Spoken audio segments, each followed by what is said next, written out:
Bentrovati telespettatori di Antenna 3, buon pomeriggio, di nuovo in diretta per darvi conto dell'ennesima giornata di emergenza sul fronte coronavirus in Veneto. Veniamo subito ai dati che sono quelli relativi al primo bollettino diramato dalla Regione del Veneto nella giornata di oggi, nella prima mattina. I casi totali sono oltre 10.000, per l'esattezza 10.111. Dall'inizio dell'emergenza questa quindi è la quota raggiunta. I casi attualmente positivi però sono 8.911. Questo è il dato da 2 giorni. La Regione del Veneto fa questa distinzione tra casi attualmente positivi e contagi da inizio emergenza. Per quanto concerne i decessi sono 14 in 12 ore, nella parentesi che va dalle 17:30 di ieri sera alle 8 di questa mattina. Siamo in attesa ovviamente del secondo bollettino di giornata. 14 decessi, 4 di questi a Padova, 2 sono stati registrati in azienda ospedaliera, 2 all'ospedale Covid-19 di Schiavonia, a Verona 5 i casi totali, a Borgo Roma 2, Villafranca 2, Negrara, all'ospedale di Negrara un caso.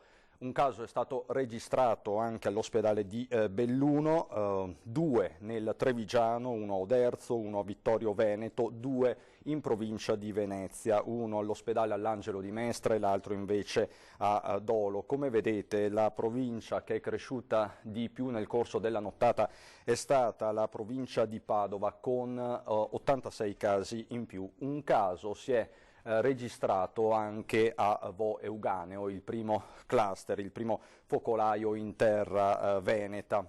Dopo alcuni giorni di blocco c'è questo primo caso di positività. Verona, cresce anche Verona e sappiamo tutti che l'emergenza si concentra proprio nella provincia scaligera per un semplice motivo che è stato sottolineato da Zaia più di una volta, ovvero la contiguità con la regione della Lombardia e con le province più colpite dal coronavirus. Più 82 casi in provincia di Verona, che arriva così a 2.405 casi totali, superando anche la provincia di Padova. Sono cresciute anche Treviso 49, Vicenza 58, Venezia 51 nuovi casi, Belluno 16, Rovigo 9 casi. Questo quindi, questa la situazione aggiornata mentre siamo in attesa del secondo bollettino di giornata. Io sto tentando di mettermi in contatto, in collegamento Skype, ci siamo sentiti davvero pochi minuti fa con l'assessore regionale alla protezione civile Giampaolo Bottacin per un aggiornamento non solo sulla logistica e non solo appunto su un aggiornamento sulla situazione più in generale, ma per entrare nel merito anche di alcuni dati che sono stati diramati oggi nel corso della conferenza stampa, ma vedo che c'è qualche problema tecnico, quindi prima andrei a vedere e a sentire soprattutto quali sono le novità di giornata sul fronte della regione del Veneto con il consueto punto stampa del governatore Zaia, che è ritornato sulla necessità di rimanere in casa. L'emergenza non è affatto finita, lo hanno dimostrato anche le ultime misure prese dal governo centrale, che ha prorogato tutti i decreti restrittivi fino al 13 di aprile.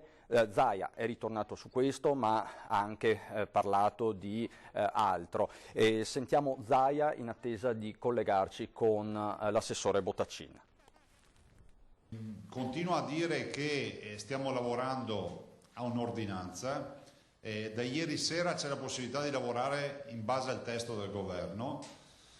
Sicuramente stiamo ragionando di proroga, forse inserendo ulteriori elementi che nascono anche dall'esperienza di questi giorni. Stiamo facendo una verifica giuridica sull'ordinanza perché c'è una sorta di vulnus rispetto al decreto, per cui siccome il decreto va a abrogare alcune parti, alcuni provvedimenti diciamo che il governo ha fatto prima, fa una proroga. Stiamo verificando quello, ve lo dico anche assieme agli altri colleghi, a Bonaccini, a Fontana, a Federica, tutti abbiamo lo stesso problema. Sicuramente la nostra idea è quella di prorogare e casomai di verificare alcuni aspetti che ci sono stati segnalati durante questo periodo, che io ritengo che siano degni di nota da valutare. Mi metto nei panni del cittadino, dei cittadini che sono a casa, che ci ascoltano e che vedranno i vostri servizi e che ci leggeranno e dicono: ma stanno calando i ricoverati, stanno calando di qualche unità le terapie intensive, perché ancora restrizioni. Guardate, siamo nella fase, ve l'ho detto in anticipo, per cui come si può dire, abbiamo dato dimostrazione che il modello funziona e ci dà indicazioni giuste. Io ve l'ho detto ancora la scorsa settimana, la prossima settimana sarà la settimana che ci darà la direzione, è la settimana cruciale, lo state vedendo. Avete visto che in tempi non sospetti vi avevamo detto che sarebbe stata cruciale. Ci sono i primi numeri negativi sulle terapie intensive e sui ricoveri, però è fondamentale non abbassare la guardia. Non vorrei che qualcuno, preso dall'eroismo, cominciasse a pensare che è finita. Non è finita. Chiedo e chiederemo ancora sacrifici fino a Pasqua. Ci sono già da fare, perché comunque il governo ha prorogato i suoi provvedimenti restrittivi, però è pur vero che anche noi pensiamo di, come si può dire, sicuramente di prolungare l'effetto della nostra ordinanza, ma anche di metter mano su alcuni aspetti. In generale penso, lo dico per rispondere a chi mi chiede, molti ci chiedono della scuola, la scuola non è una nostra competenza e quindi non vi so dire quando riapriranno le scuole, posso solo dire personalmente che con questi numeri di positività, con queste mortalità, siamo ormai a 500 morti e con quello e con i ricoverati che sono 2000 ricoverati, vi dico che pensare in questo momento di riportare delle masse di ragazzi all'interno di edifici che poi torneranno a casa e magari nello scambio, diciamo, del rapporto possano anche portare il contagio, lo vedo rischioso, quindi cercheremo di capire, però fino a Pasqua questa è una partita assolutamente chiusa e bisogna fare ancora un po' di sacrificio. Dopodiché noi stiamo già pensando a predisporre un piano di riaperture. Non è che vi sto dicendo che ci sarà la riapertura domani mattina, vi sto dicendo che ci stiamo preparando, perché quando si riaprirà bisognerà adottare dei criteri per evitare l'effetto Hong Kong. Io vorrei fare in modo che questo popolo, che i veneti, la quarantena la facciano un giro solo, perché sarebbe un trauma dover aprire per poi ridire ai veneti di tornare a richiudersi in casa. Poi ci vuole anche un po' di fortuna, no? La stagione ci sta aiutando, perché comunque se fossimo a ottobre-novembre vi dico che la situazione, il quadro epidemiologico sarebbe sicuramente più grave, no? Perché poi andremo a sommare ad esempio il tema dell'influenza e il tema delle patologie respiratorie in un momento delicato dove ti arriva il coronavirus. Ecco, un po' di fortuna l'abbiamo avuta, perché l'abbiamo avuta in primavera, questo poco ma sicuro. Continuiamo quindi il piano per le riaperture e la preoccupazione per quello che sono le imprese. Io vi parlo sempre tanto di sanità e alla fine dico sempre diciamo alcune considerazioni rispetto alle imprese, però guardate che la preoccupazione rispetto alle imprese è alta. Cioè noi abbiamo un PIL di 150 miliardi di euro all'anno, dividetelo per 12 vuol dire 12-13 miliardi al mese, cioè vuol dire che un fermo di questa regione di un mese significa almeno 10, 11, 12 miliardi di PIL perso. 150 miliardi diviso 12.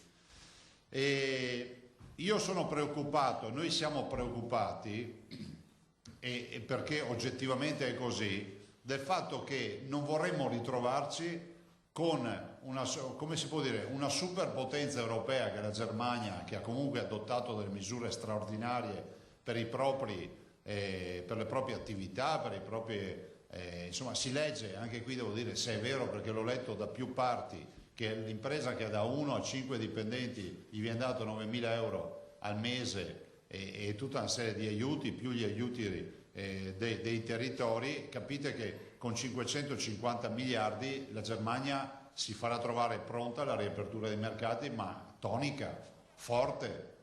Noi non ce l'abbiamo con la Germania, diciamo semplicemente che l'Europa deve farsi anche garante e sostenere, come si può dire, la riapertura e la ripresa per tutti. Se questo deve essere un nuovo rinascimento solo per la Germania, l'Europa è finita. Se questo deve essere il riconoscimento solo di una ripresa per uno Stato membro o per pochi Stati membri, l'Europa è finita. E ve lo dice un europeista convinto, sono convinto assolutamente della dimensione europea, però l'Europa qui deve battere un colpo, deve farsi viva. E ve l'ho detto anche ieri, cioè i video di solidarietà non ci servono più, sono superati. È fondamentale che il governo italiano sicuramente continui a intervenire in maniera più pesante rispetto ai 25 o quello che è miliardi, visto e considerato che abbiamo un partner europeo che ne mette 550 di miliardi, esattamente la metà degli Stati Uniti, ma dall'altro è anche vero che l'Europa non può pensare di restare fuori da questa partita. Mi faccio una domanda che è quella che ci facciamo tutti. Se l'Europa resta fuori da una partita come questa, quando mai deve intervenire? Sulla Pasqua blindata, come si sta organizzando per rinforzare i controlli?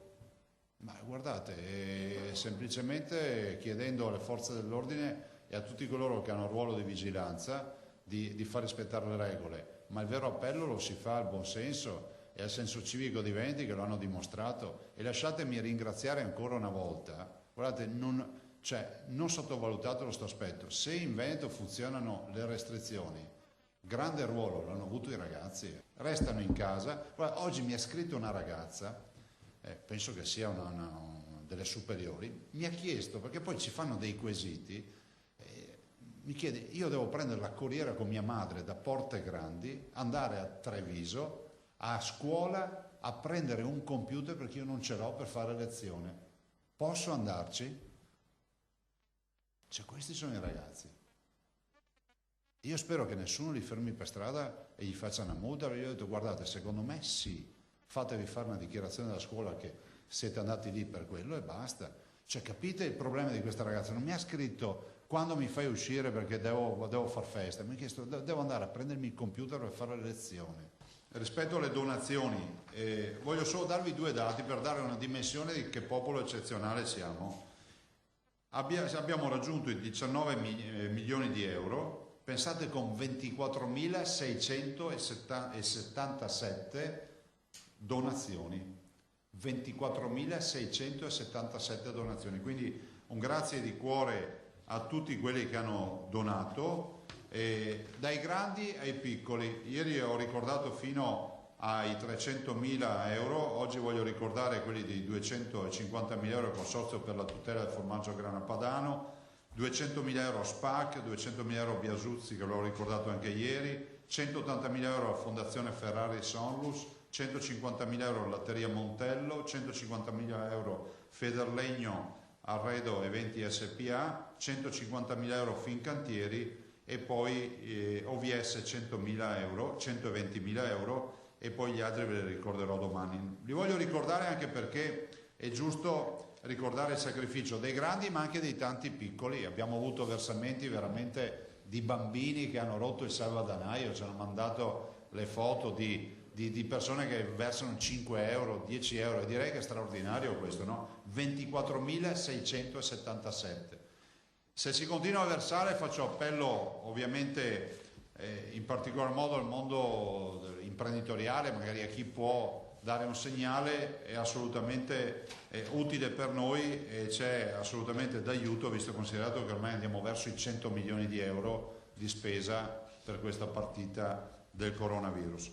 Vi dico una cosa interessante, i gestori dei campeggi, e parlo del Cavallino, ma in generale dei campeggi, mi hanno scritto, hanno donato 1000 soggiorni di una settimana da farsi nel 2020 o anche nel 2021 agli operatori sanitari del Veneto. Quindi è bello, no? Medici, infermieri, ai volontari, a tutti coloro che comunque hanno avuto un ruolo in questa partita. Ieri ho firmato la dichiarazione dello stato di emergenza per l'accesso al fondo di solidarietà per l'agricoltura veneta. L'agricoltura ha il fondo di solidarietà nazionale, ve lo dico perché le altre imprese non ce l'hanno, che poi qualcuno dica e le altre imprese, e quindi abbiamo firmato lo stato di crisi per l'agricoltura del Veneto in maniera tale che si possa avere accesso al fondo per quanto sia possibile per aiutare ovviamente le nostre imprese. Questa è la sintesi, i passaggi più significativi della conferenza stampa di oggi all'unità di crisi della protezione civile a Marghera, dove è sempre presente, oltre a Zaia, l'assessore regionale alla protezione civile Giampaolo Bottacin, che è collegato con noi via Skype. Buonasera Assessore. Buonasera a tutti gli ascoltatori.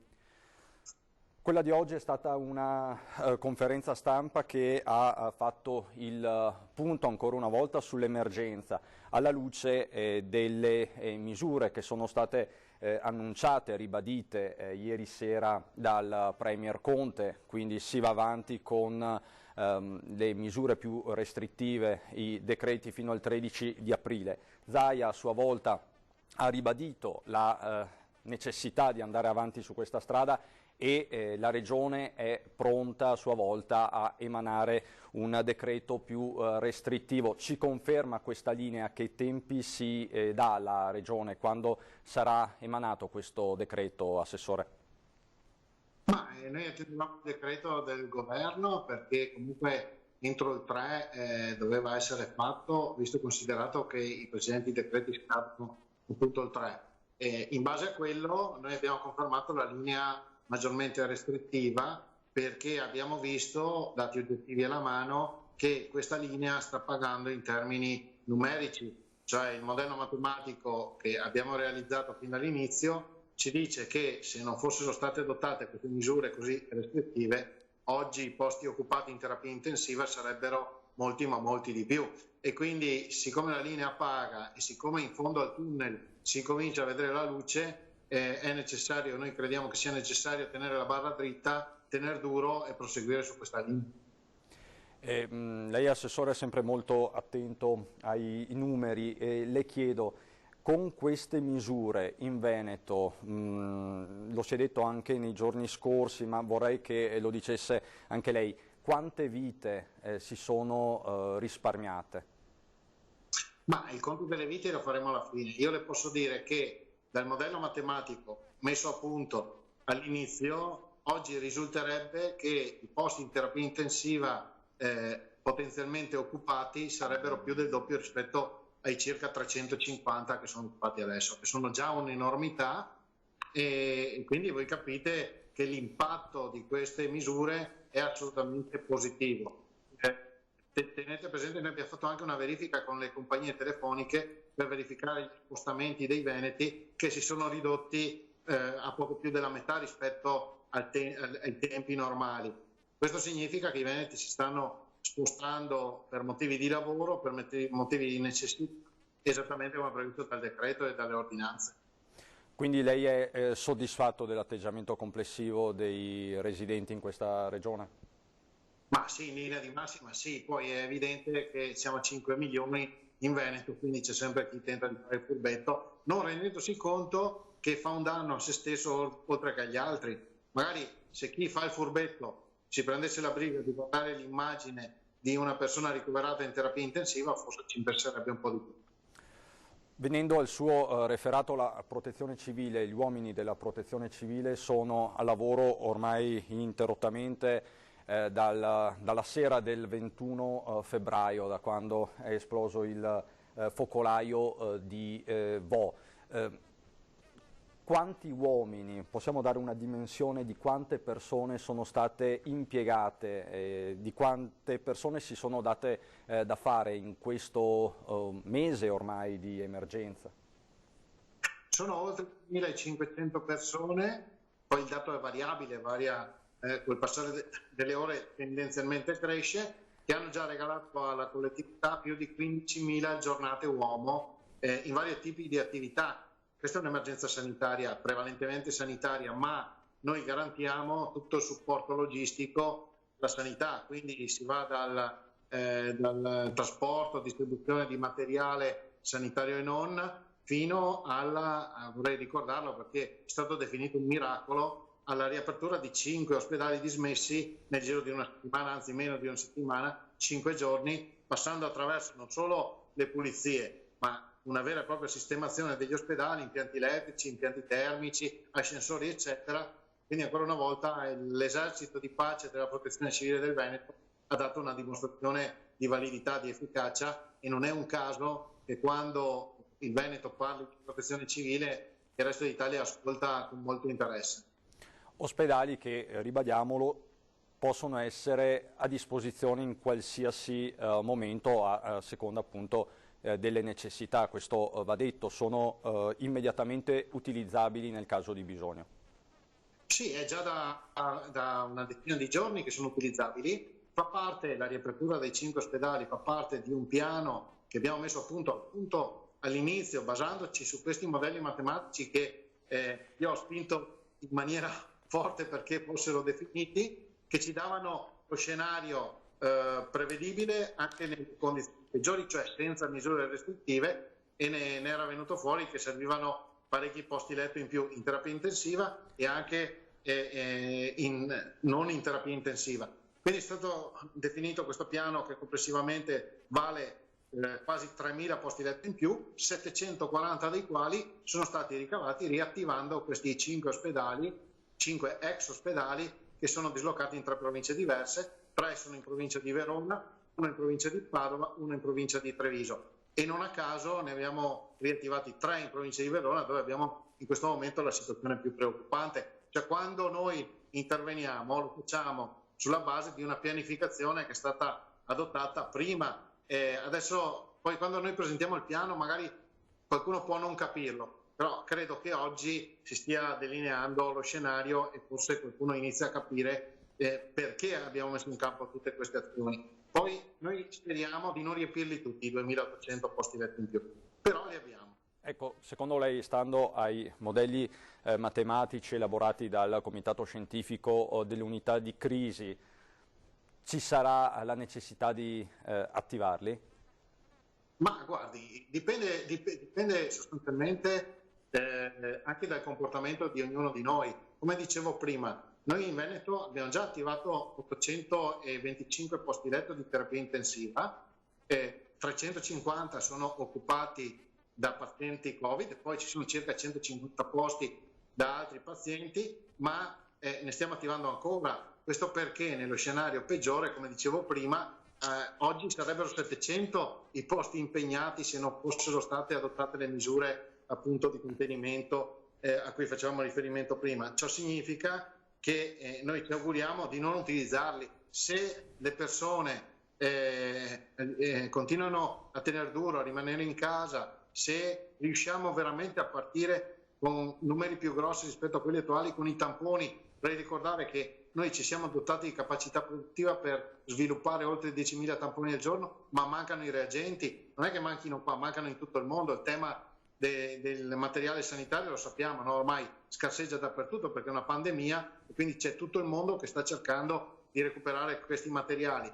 Quindi non è che non si vogliono fare i tamponi, figuratevi, siamo stati i primi a partire a raffica con i tamponi, ne abbiamo fatti già più di 120.000, siamo la realtà al mondo che ne ha fatti di più, però ne vorremmo fare ancora molti di più, è che non si trovano i materiali. Quindi queste azioni, i tamponi, il fatto di rimanere in casa consentono di contenere il dilagare di questa epidemia e quindi noi ci auguriamo di non usarli mai questi posti letto. Però se dovesse partire qualche scheggia impazzita, qualche focolaio aggiuntivo, eccetera, noi li abbiamo.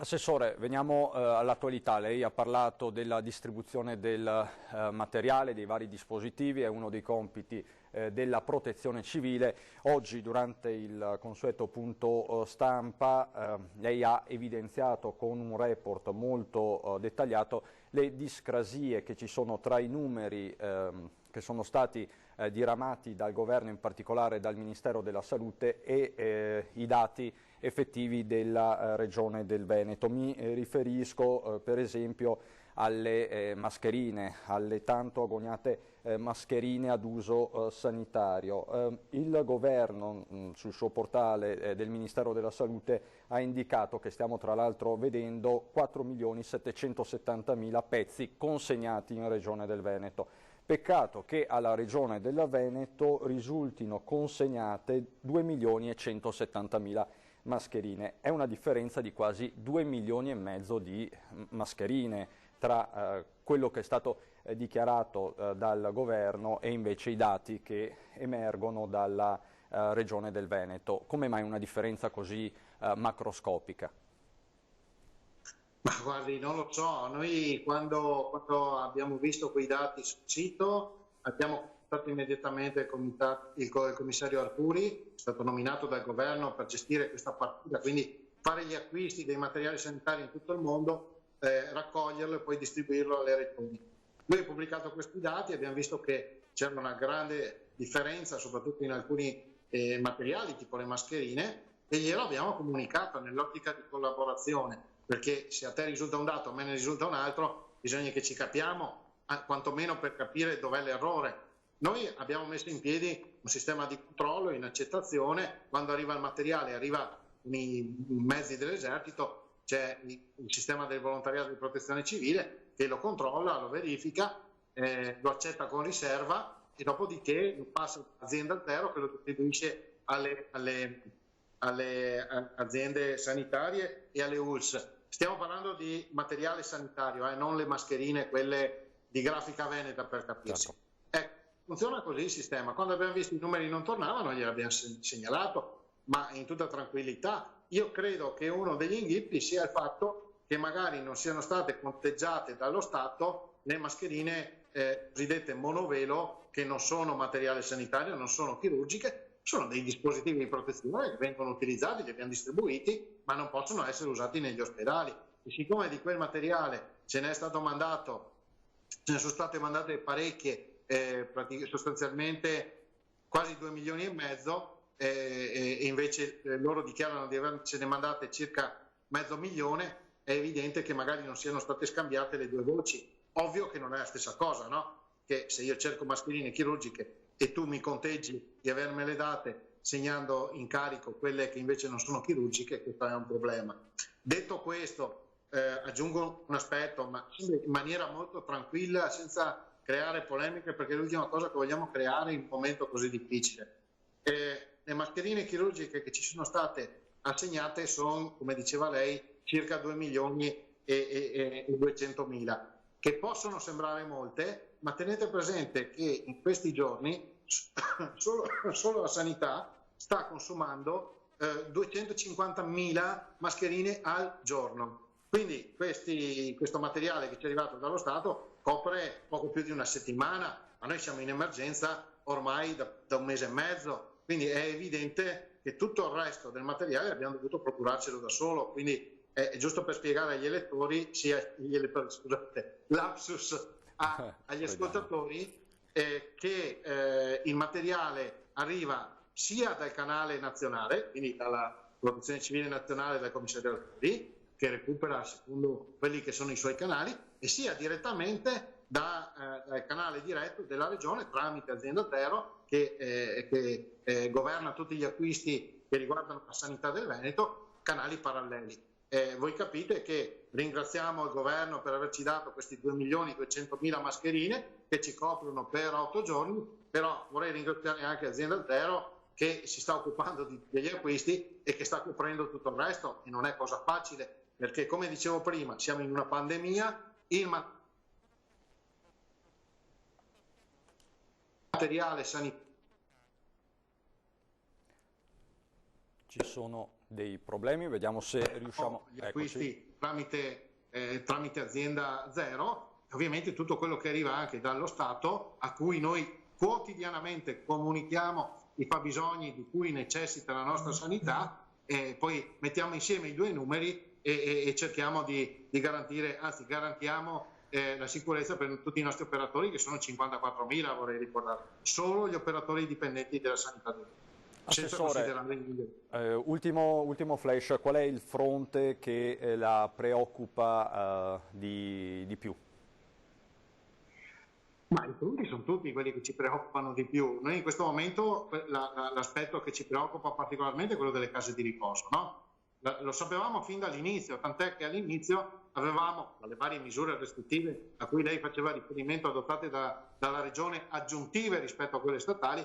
C'era anche la limitazione negli accessi alle strutture delle case di riposo, no? All'inizio qualcuno l'aveva anche mal digerite e in realtà sapevamo che quello era, come dire, un posto molto vulnerabile, perché lì dentro ci sono delle persone dove per il virus è una pacchia, perché sono persone che hanno una certa età, spesso hanno delle patologie croniche, insomma sono dei soggetti deboli su cui ci sono dei problemi di linea. E così abbiamo fatto. Ovviamente sapete che in alcune case di riposo il virus è riuscito ad entrare e questo ci preoccupa molto. Sono state adottate una serie di misure, l'isolamento delle persone positive, il supporto della sanità dall'esterno, insomma tutto quello che sapete. Assessore, grazie mille, grazie davvero, buon lavoro. Grazie a voi, buona serata. Arrivederci, grazie. Era l'assessore regionale alla protezione civile Giampaolo Botaccina, abbiamo fatto il punto con lui per quanto concerne le notizie di giornata, abbiamo anche commentato questi dati che stanno facendo un po' il giro anche dei media, queste discrasie tra i dati del governo e quelli della regione, ma l'assessore ci ha dato anche la sua interpretazione di quello che potrebbe essere successo nella comunicazione tra esecutivo nazionale e regione. Adesso per noi c'è una breve pausa pubblicitaria, dopo.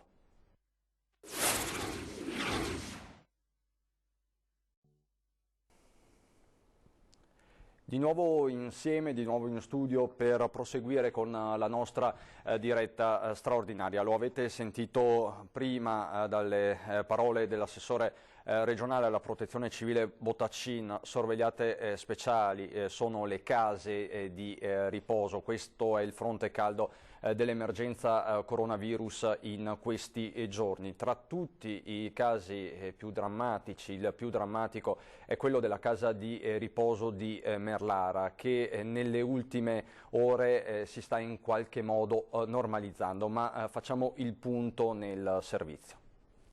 Sono 2 giorni che possiamo dare buone notizie.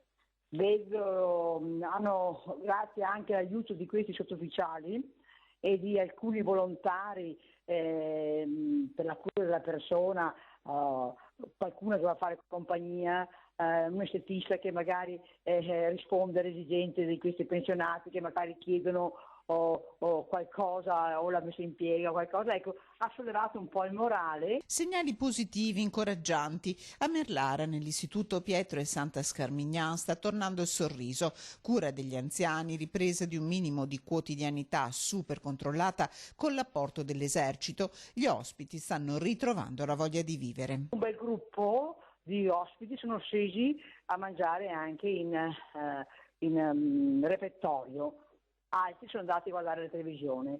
C'è questa voglia di riprendere a vivere e questo entusiasmo un po' di continuare a vivere. In servizio sono tornati anche alcuni operatori che hanno superato la quarantena. Sono rientrati 4 persone, 2 o 3 OS e la psicologa, che anche questo è un ottimo aiuto, perché gli anziani hanno bisogno anche di sostegno in questo senso, perché la psicologa è anche addetta, oltre ad altre persone, a fare le telechiamate con i familiari, e questo è un grande aiuto per sollevare il morale dei nostri ospiti. Spera di tornare il più presto alla completa normalità anche il sindaco Corradin, che nonostante il virus ha sempre lottato. Prima di reinserirmi, diciamo così, devo fare i 2 tamponi che non mi hanno ancora fissato. L'ULSS mi chiama, mi fissa i tamponi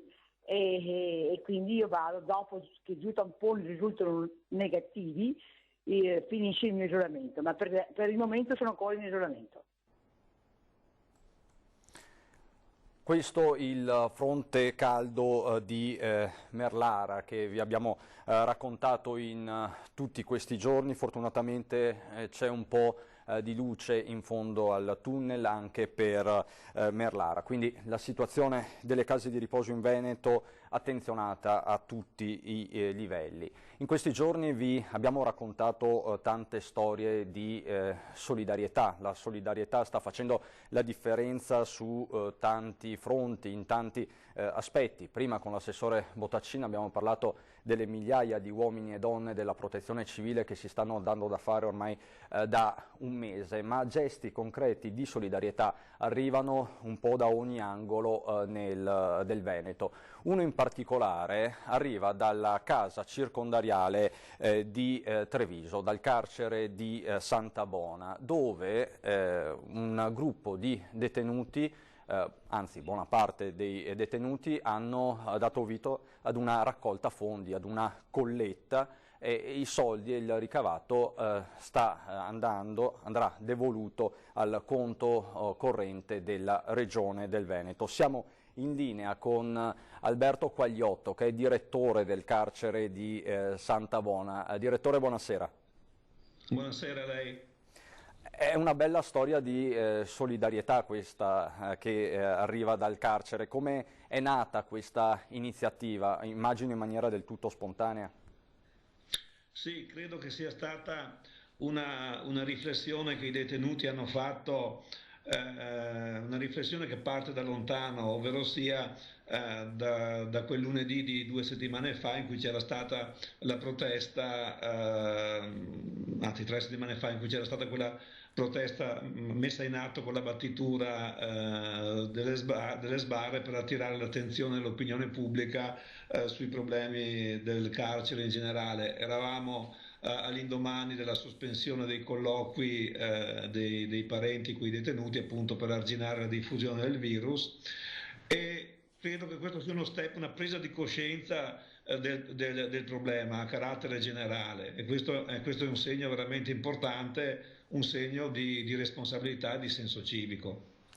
Responsabilità, senso civico sono parole che utilizzano gli stessi detenuti in una lettera aperta che hanno diffuso in queste ore. Ne do breve lettura, ma solo di alcuni stralci. Anche noi, uomini, mariti, padri di famiglia, nonostante i molti problemi che rimarranno irrisolti presso questa struttura, si riferiscono a Santa Bona, vogliamo dimostrare di avere anche un cuore, una dignità e un senso civico. Sono belle parole, direttore.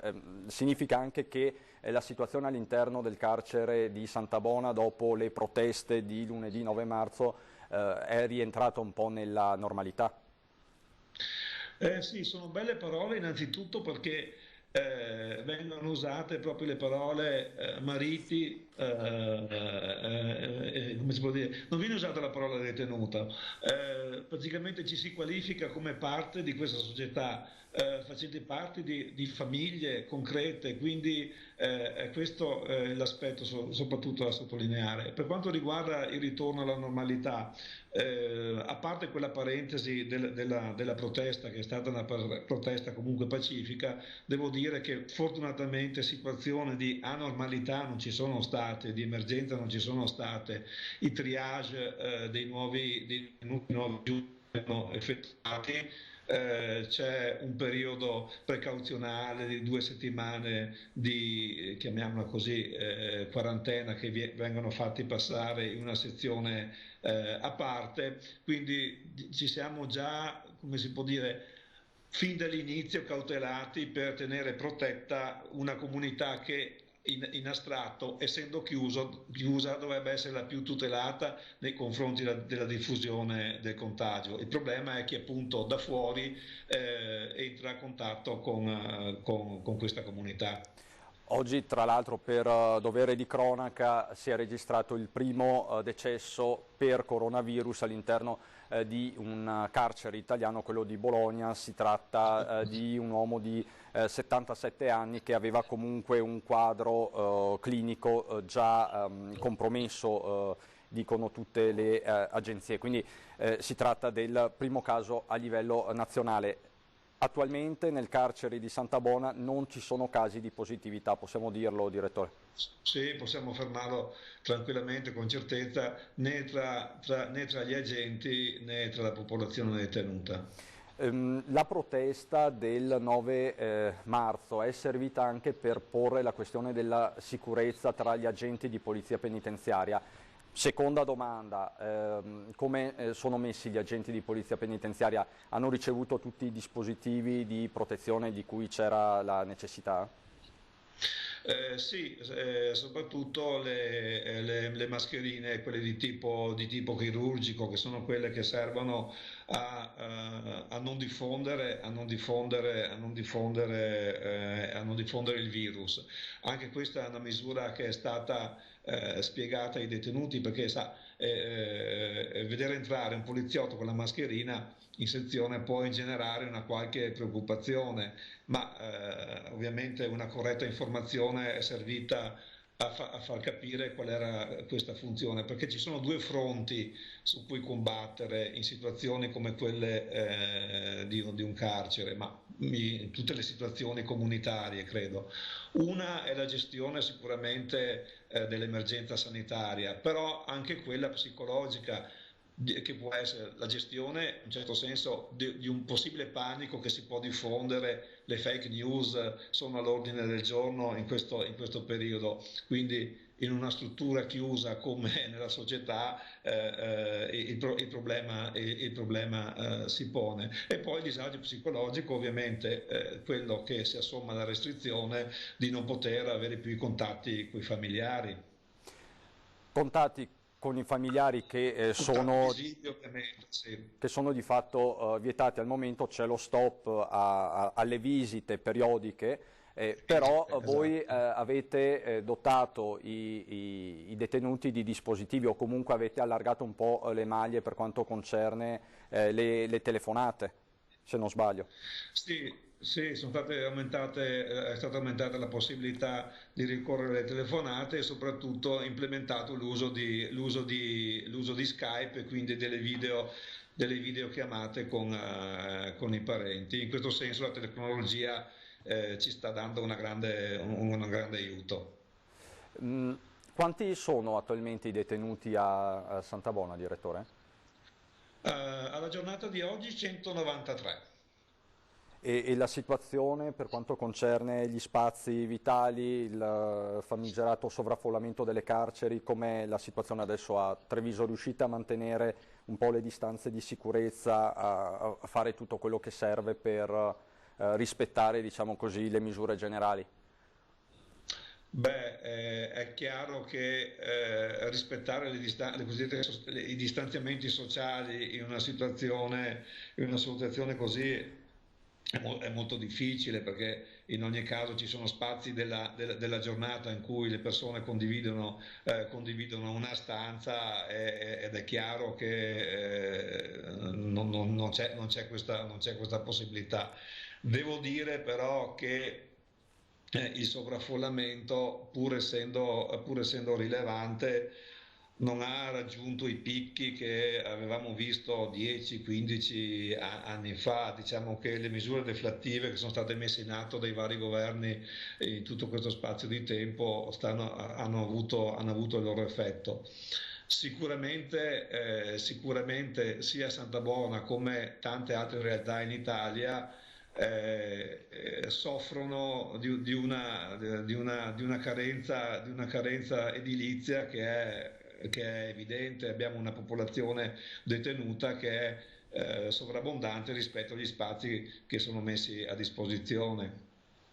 Quindi bisognerà sicuramente mettere mano alla costruzione di nuove carceri, questo poco ma sicuro. Non penso di dire cose, come si può dire, trascendentali, insomma è un problema abbastanza noto. Questo diciamo indipendentemente dal coronavirus, insomma.